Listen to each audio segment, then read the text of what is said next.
Let's talk about COVID. I mean, you feel like there might be a light at the end of the tunnel where COVID's concerned, but people to this day are still getting sick. Some are dying.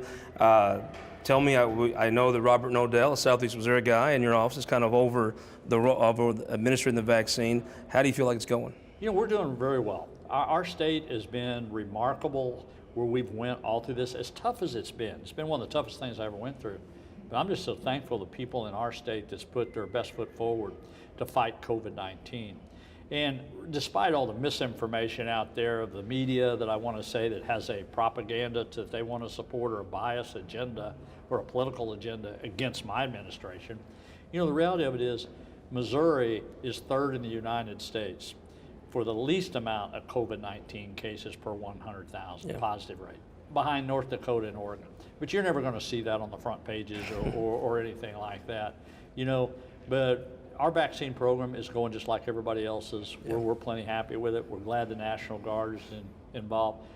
The one thing that Missourians just need to understand that I think is just critical, and I know the vast majority of them do, the demand is much larger than the supply. Until that catches up, it's going to be problematic. Something every day, somebody's going to question the decisions you make. You just got to keep moving forward. Well, let me ask you, do you feel like the federal government's done a good job getting the supply they have divvying up fairly and to get it out to you?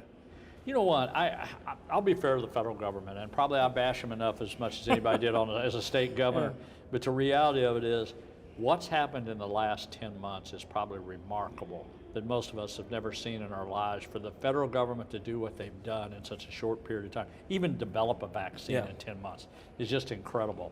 And trying to get that out to every aspect of the United States of America has to be a daunting job. I know how difficult it is, one governor, to be able to get it in Carter County or Mercer County, and then compared to St. Louis and Kansas City.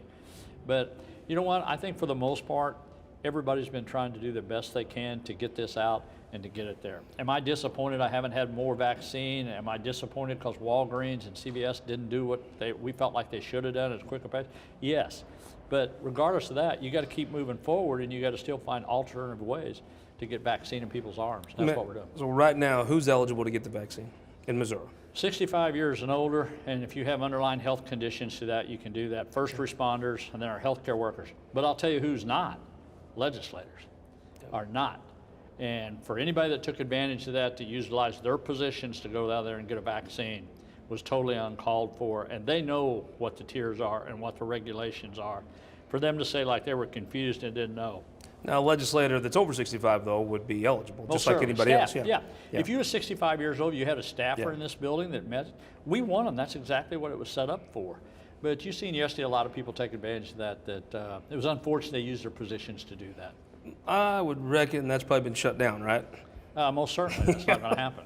Well, let me ask you a question. There's, if I had to guess, folks that are skeptical about this vaccine might have voted for you. My mama down in West Butler County, she's a Mike Parson voter, a little skeptical about the vaccine. Have you taken it yet? I have not. Will you take it? Yes, I will, to answer that question. The reason I haven't taken it, me and the First Lady both had the virus. We know kind of what our odds are and what the percentages are for us.